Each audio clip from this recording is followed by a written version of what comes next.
तो दोस्तों good morning. हम निकल रहे हैं आज कृष्णेश्वर ज्योतिर्लिंग के लिए।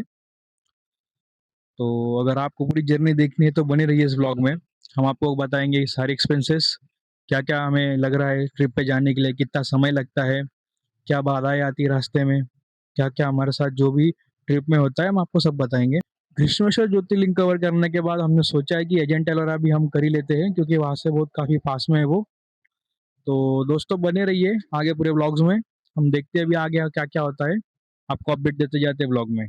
तो मिलते हैं आगे भाई साहब। रूट हमारा होगा, सबसे पहले हम निकलेंगे खेतिया से कृष्णेश्वर के लिए। कृष्णेश्वर से हम निकलने वाले हैं शनि सिंगनापुर के लिए। शनि सिंगनापुर से हम निकलेंगे फिर मोरेगांव के लिए। कुल मिला के 450 किलोमीटर का ये टूर होने वाला है। अभी हम कार में हवा चेक कर लेते हैं, क्योंकि आगे सफर में कोई तकलीफ नहीं आनी चाहिए हमें। तो यहाँ से नॉन स्टॉप हमें चलना है कम से कम 4-5 घंटे के लिए। तो हवा चेक करना बहुत जरूरी है दोस्त। तो गाइस हवा वगैरह हमने चेक कर लिए, परफेक्ट है सब टायर्स में। अब हम आगे निकल रहे हैं।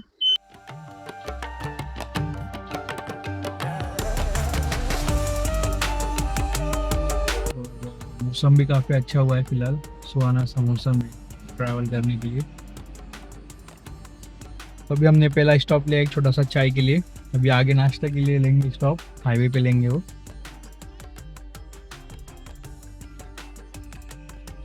कैसी बनी होगी चाय? बढ़िया बनी है। बढ़िया है। हम्म। ये कोई प्रमोशन नहीं है भाई, लोग सही में अच्छी बनी चाय।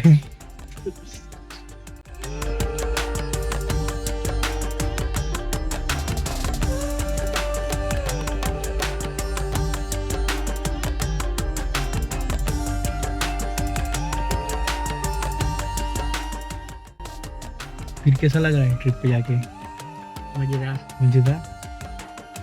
बस अभी डर का माहौल है थोड़ा क्यों? स्टीयरिंग किसी और के हाथ में आ चुकी है। अब हेवी ड्राइवर चलाएगा गाड़ी।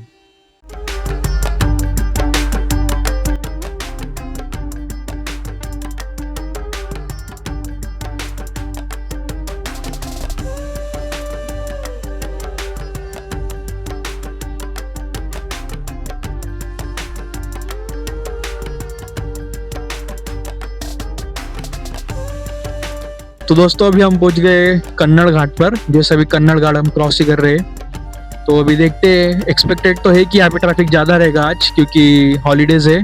फिलहाल तो बहुत सावधानी से हम गाड़ी चला रहे हैं यहाँ पे, और अभी तक तो हमें ट्रैफिक मिला है नहीं। ठीक ठाक ही था, मतलब ट्रैफिक जो नॉर्मल होना चाहिए उसी रेंज में अभी तक हमें मिला है।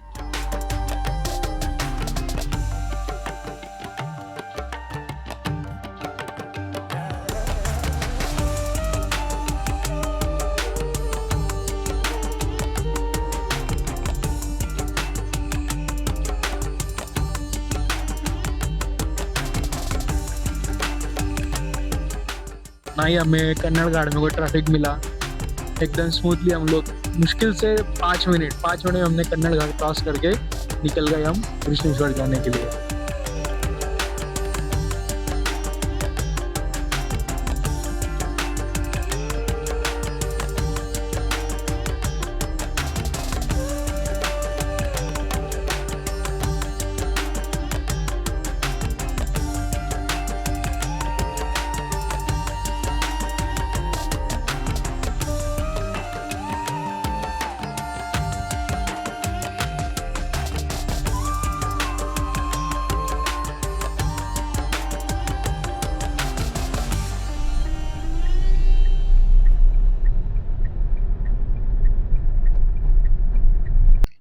और फाइनली दोस्तों हम लोग पहुंच गए कृष्णेश्वर टेम्पल।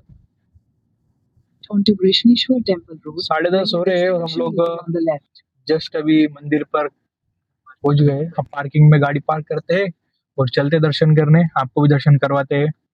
देखते हैं कितना टाइम लगता है दर्शन करने के लिए।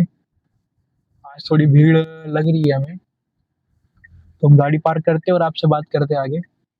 गाड़ी हमने पार्क कर दी है।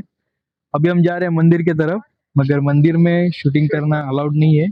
पर मैं कोशिश करूंगा कि आपको बाहर तक, जहाँ से शुरुआत होती है मंदिर की, वहां तक का व्यू आपको दे पाऊँ। अंदर का तो पॉसिबल नहीं हो पाएगा, क्योंकि अंदर मोबाइल फोन्स वगैरह अलाउड नहीं है। और दर्शन करने का भी कुछ नियम है इस कृष्णेश्वर में। जैसे जो पुरुष होते हैं उनको कमर के ऊपर का जो हिस्सा है उसमें जो भी कपड़े पहने, वस्त्र पहने, वो निकाल के फिर गर्भगृह के अंदर दर्शन करने मिलता है। तो देखते हैं अभी अंदर क्या होता है, पर अंदर का दृश्य मैं आपको नहीं दे पाऊंगा सिक्योरिटी इशू के कारण। पर ठीक है, कोई ना। अजंता एलोरा की जो केव्स है उसमें भी हम जाने वाले घूमने के लिए, तो उसका मैं पूरा कवर करके दूंगा आपको, तो आगे बने रहिए। ये है मंदिर का प्रवेश द्वार।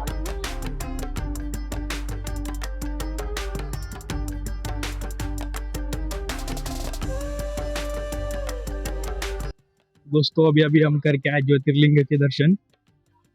काफी आसान था दर्शन करना, ज्यादा भीड़ भी नहीं थी और मैनेजमेंट काफी अच्छा है, मंदिर का तारीफ करनी पड़ेगी। और जैसा मैंने बोला था, गर्भगृह के अंदर कमर के ऊपर हिस्से के सारे कपड़े निकाल कर पुरुषों को अंदर दर्शन करना पड़ता है, तो वैसे हुआ था और काफी अच्छे थे दर्शन। मुझे तो काफी पर्सनली अच्छे लगे। जैसे कि वहाँ दूसरी ज्योतिर्लिंग जो मैंने किए जैसे ओमकारेश्वर वगैरह, वहाँ काफी अनमैनेज तरीके से दर्शन होते हैं। और दोस्तों जो आपके फोन्स और इलेक्ट्रॉनिक गैजेट्स है वो अंदर मंदिर में अलाउड नहीं है, तो उसको लाए मत अंदर, क्योंकि फिर आप अगर अंदर ले जाओगे तो आपको लॉकर्स तो मिल जाएंगे पर आपको फिर चार्जेस देने पड़ेंगे उसके। तो उससे अच्छा ही कि आप गाड़ी में रख दीजिए। और रही बात चप्पल जूतों की, तो उसके लिए भी हमने तो एक जगह से फूल खरीद लिया था, वहीं पे हमने उसको रख दिए थे। जो ये ज्योतिर्लिंग है कृष्णेश्वर, इसकी जो कहानी है वो इस प्रकार है कि कृष्णा नाम की एक भक्त थी भोलेनाथ की, तो वो बहुत भक्ति करती थी भोलेनाथ जी की। तो उस ईर्ष्या के कारण उसकी बहन क्या करती है, कृष्णा का जो बच्चा होता है उसे मार के कुंड में डाल देती है। तो कृष्णा क्या करती है, वहाँ कुंड के पास शिव जी की आराधना करती है और शिव जी प्रसन्न होकर उसके बच्चे को जीवन दान दे देते हैं और वहीं पर 12वां ज्योतिर्लिंग के रूप में श्री क्षेत्र एलोरा में बस जाते हैं। अब हम निकल रहे हैं एलोरा हिल्स की तरफ। उससे पहले अब नाश्ते का तो टाइम चला गया है, तो सोच रहे खाना ही खा लेते, लंच ही कर लेते। तो 25 होटल देख के लंच के लिए रुकते और आपको आगे का अपडेट देते।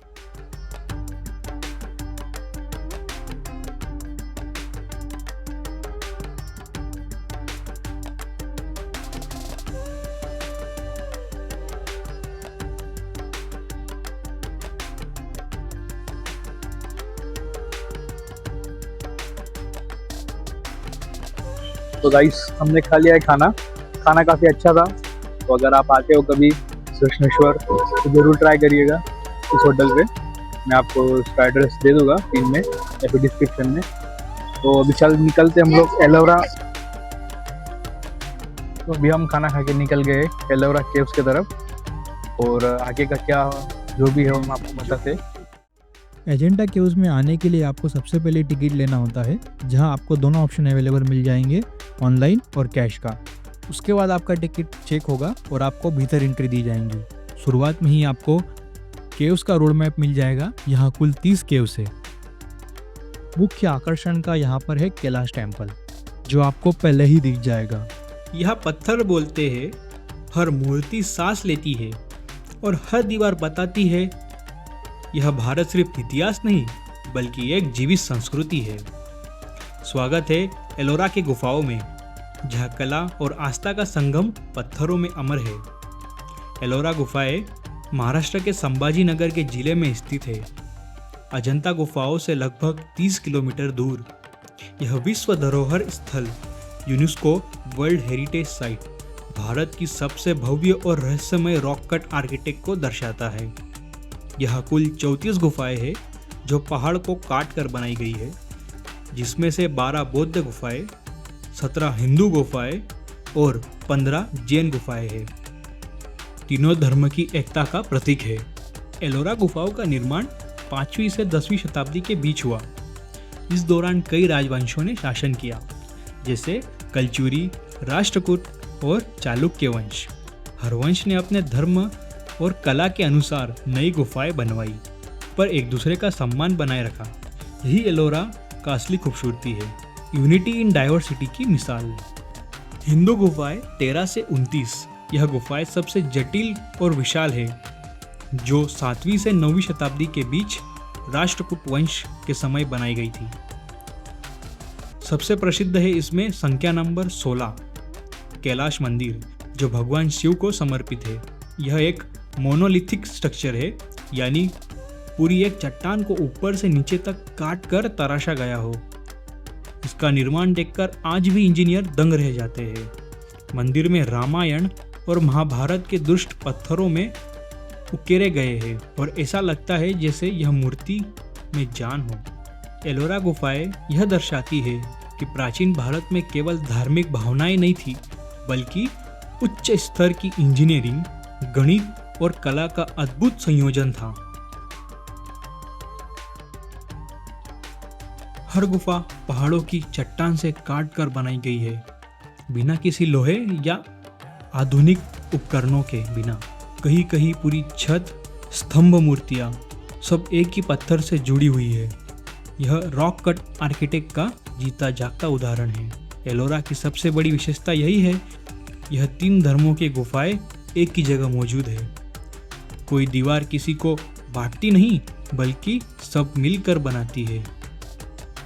यह भूमि सबकी एक संस्कृति और डाइवर्सिटी का उदाहरण है। यह स्थान हमें सिखाता है, कला और आस्था जब साथ चलती है तो सभ्यता अमर हो जाती है।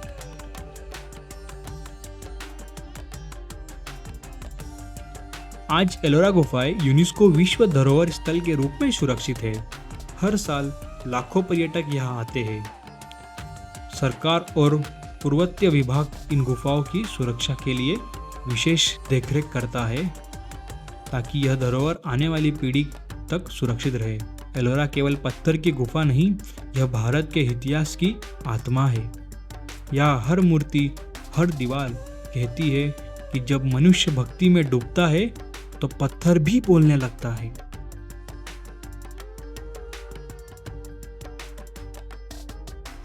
दोस्तों, यहाँ का आर्किटेक्ट देखकर आप भक्के भक्के रह जाओगे। इस तरीके का आर्किटेक्ट शायद ही आज के जमाने में पॉसिबल है।